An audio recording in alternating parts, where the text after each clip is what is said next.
And everyone, स्वागत है आपका वी नेशन 111 के एक नए एपिसोड में, जहां आपके लिए लेकर आते हैं इंडियन डिफेंस की प्रमुख अपडेट्स को सबसे पहले।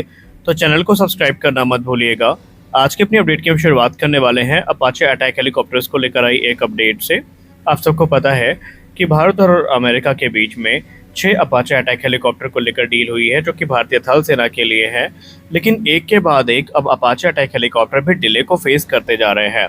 पहले माना गया था कि 2024 के अंत तक भारतीय थल सेना को ये हेलीकॉप्टर्स मिलने शुरू हो जाएंगे।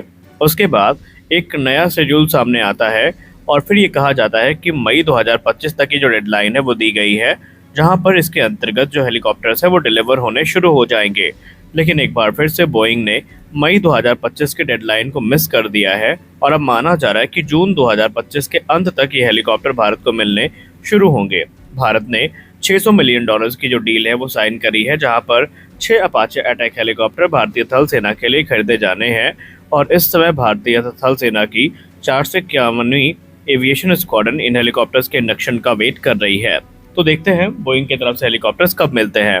जैसा कि आप सबको पता चल ही चुका होगा कि आज रक्षा मंत्री राजनाथ सिंह जी हमारे indigenous aircraft carrier INS Vikrant के दौरे पर थे और उस दौरान उन्होंने भारतीय नौसेना को लेकर कुछ महत्वपूर्ण टिप्पणी करी है। उन्होंने कहा कि भारतीय नौसेना आज सिर्फ हिंद महासागर की प्रहरी नहीं है, बल्कि एक रणनीतिक ताकत बन चुकी है, जो इंडियन ओशन रीजन में भारत की उपस्थिति को सशक्त बनाती है और शत्रु को यह चेतावनी देती है कि भारत अब केवल क्षेत्रीय शक्ति नहीं बल्कि वैश्विक शक्ति बनने की दिशा में अग्रसर है। उन्होंने कहा कि ऑपरेशन सिंदूर के दौरान भी भारतीय नौसेना की भूमिका काफी सराहनीय थी और भारतीय नौसेना अब पूरी तरीके से तैयार है। अगर भविष्य में किसी प्रकार का जो मिस एडवेंचर है वो हमारे दुश्मनों की तरफ से किया जाता है, तो इसका जवाब देने के लिए भारतीय नौसेना तत्पर भी है और पूरी तरीके से तैयार भी है। आपको याद दिला दें कि इससे पहले ऑपरेशन सिंदूर की ही प्रेस ब्रीफिंग में जो भारतीय नौसेना के स्पोक्स पर्सन थे, उन्होंने खुद ये कह दिया था कि भारतीय नौसेना पाकिस्तान पर अटैक करने के लिए पूरी तरीके से तैयार थी और इस बार अगर कोई मिस एडवेंचर होता है तो भारतीय नौसेना के प्रकोप से उन्हें कोई नहीं बचा सकता। हमारी अगली बड़ी अपडेट भी रक्षा मंत्री राजनाथ सिंह जी को लेकर आ रही है। आज रक्षा मंत्री राजनाथ सिंह जी ने INS विक्रांत के ऊपर खड़े होकर के पाकिस्तान को जिस प्रकार से लताड़ा है वो एक प्योर सिनेमा था, क्योंकि उन्होंने एक एक करके पाकिस्तान के प्रोपेगेंडा बर्स्ट किए और भारत की जो मंशा है पाकिस्तान को लेकर वो दर्शाई। उन्होंने कहा कि पाकिस्तान इस गलतफहमी में ना रहे कि ऑपरेशन सिंदूर भारत ने बंद कर दिया है। इसमें कुछ क्षण का विराम लिया गया है, लेकिन अगर पाकिस्तान फिर से उसी प्रकार का कार्य करता है और भारत की तरफ गंदी नज़र से देखता है तो फिर ऑपरेशन सिंदूर लगातार एक्टिव रहेगा। उन्होंने ये भी कहा कि अगर पाकिस्तान कोई भी अनहोली एक्ट करता है तो फिर इस बार भारतीय नौसेना की तरफ से हमले की ओपनिंग करी जाएगी। जी हाँ, आप सब ने पहले उरी सर्जिकल स्ट्राइक में देखा कि जो भारतीय सेना थी उसने पाकिस्तान में घुसकर मारा था। उसके बाद बालाकोट स्ट्राइक में भारतीय वायुसेना ने ओपनिंग करी थी और इस बार ऑपरेशन सिंदूर में भारत की मिसाइल्स ने पाकिस्तान के अंदर जाकर ओपनिंग करी थी।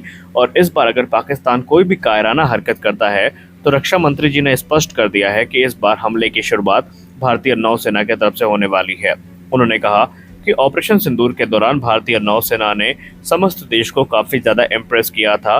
साइलेंट रहते हुए भी भारतीय नौसेना ने पाकिस्तान के ऊपर जिस प्रकार का दबाव बनाया था, पाकिस्तान को समझ में नहीं आ रहा था कि वो कैसे रिएक्ट करे। भारत ने ऑपरेशन सिंदूर के दौरान अपने एयर डिफेंस सिस्टम्स की कैपेबिलिटी और अपने फायर पावर को दिखा दिया दुनिया को, और वो लोग जो भारतीय सिस्टम को कमतर आंकते थे उन्हें भी ऑपरेशन सिंदूर के दौरान माकूल जवाब दिया गया। आपको याद दिला दें कि कुछ रिपोर्ट्स ये दावा कर रही थी कि भारतीय नौसेना कराची पोर्ट से काफ़ी नज़दीक ही डिप्लॉयड थी और एक इशारे में भारतीय नौसेना कराची पोर्ट को टारगेट करने के लिए तैयार थी। और इस बार स्पष्ट कर दिया गया है कि अगर पाकिस्तान ने कोई कायराना हरकत करी तो हमले की शुरुआत भारतीय नौसेना की तरफ से की जाएगी और पाकिस्तान भारतीय नौसेना के प्रकोप को कितना देर तक झेल पाएगा ये तो वो भी जानता है। जैसा कि हमने आपको पहले बताया था कि भारत की जो प्राइवेट सेक्टर कंपनियां हैं वो तेजस प्रोग्राम में अपनी सहभागिता को सुनिश्चित करने में बिल्कुल भी पीछे नहीं हट रही हैं। और हाल ही में हमने आपको रिपोर्ट्स में बताया था कि बेम टेक्नोलॉजीज के तरफ से बहुत जल्दी जो लाइट कॉम्बैट एयरक्राफ्ट तेजस मार्क 1A है, इसका जो पहला सेंटर फ्यूजलाज है ये HAL को डिलीवर किया जाएगा और आज वैसा ही हुआ है। बेम टेक्नोलॉजीज के तरफ से जो पहला सेंटर फ्यूजलाज मॉड्यूल है लाइट कॉम्बैट एयरक्राफ्ट तेजस मार्क 1A का, ये हैदराबाद में हिंदुस्तान एरोनॉटिक्स लिमिटेड को डिलीवर किया जा चुका है। ये डेवलपमेंट ऐसे समय पर आया है जब हाल ही में भारतीय वायुसेना प्रमुख ने एचएएल को स्लैम किया है एयरक्राफ्ट की डिलीवरी को लेकर के। और कमेंट सेक्शन में बहुत सारे लोगों के प्रश्न हैं कि इंजन के अभाव में एचएएल क्या कर सकती है। तो जी हाँ, इंजन एक बड़ी समस्या है और इस समय इसके समाधान खोजे जा रहे हैं, लेकिन ऑप्शन के तौर पर इस समय कावेरी इंजन ही इकलौती उम्मीद हमारी बन के निकला है। अब देखना ये है कि जनरल इलेक्ट्रिक अपने वादे को पूरा करने में कितना सक्षम होता है, क्योंकि उन्होंने पहले कहा था कि इस वर्ष के अंत तक हम 12 इंजन डिलीवर कर देंगे, लेकिन हमें 1 महीने की जो डिले है अब फिर देखने को मिल गई है। और 2027 तक उन्होंने आश्वस्त किया था कि 24 इंजन प्रति वर्ष की दर तक हम डिलीवर करने में सक्षम होंगे। तो कहीं ना कहीं हम ये कह सकते हैं कि तेजस की डिलीवरी और general electric F404 IN20 engine की डिलीवरी आपस में संबंधित है।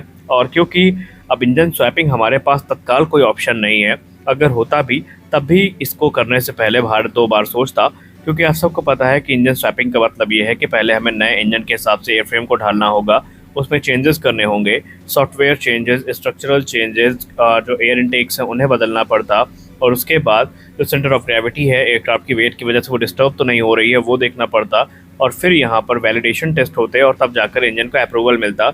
और इन पूरे प्रोसेस में तकरीबन 3 से 4 वर्ष का समय लग जाता। तो बहुत सारे लोग जो ये सोच रहे हैं कि इंजन स्वैपिंग अगर हो जाती है तो ये तत्काल समाधान होगा, वो ऐसा बिल्कुल भी नहीं होगा। हमारी अगली बड़ी अपडेट आ रही है फ्रेंच इंजन मैन्युफैक्चरर सैफरान को लेकर के। सैफरान ने इस बार भारत के सामने 2 नए इंजन्स का प्रस्ताव रखा है, और ये प्रस्ताव ऐसे समय पर आया है जब जनरल इलेक्ट्रिक F414 को लेकर अनिश्चितताएं गहराती जा रही हैं, क्योंकि जो डील 2024 के अंत तक साइन हो जानी थी वो मई 2025 तक ठंडे बस्ते में है, और कब तक फाइनलाइज होगी इस पर हम कुछ टिप्पणी नहीं कर सकते। सैफरान के ऑफिशियल ने मीडिया से बात करते हुए कंफर्म कर दिया है कि सैफरान 2 अलग अलग प्रकार के इंजन भारत को ऑफर कर रहा है। पहला इंजन तेजस मार्क 2 को ध्यान में रखकर, और दूसरा जो इंजन है वो एमका को ध्यान में रखकर विकसित किया जा रहा है। उन्होंने कहा कि पहला इंजन होगा M88-4, जो कि M88 का सबसे पावरफुल और एडवांस वेरिएंट है, जो कि 95 से लेकर 105 किलोटन का थ्रस्ट जनरेट करने में सक्षम है। और उन्होंने कहा इस इंजन को इंकॉर्पोरेट करने के लिए, इंटीग्रेट करने के लिए ज़्यादा मॉडिफिकेशंस की ज़रूरत नहीं पड़ेगी।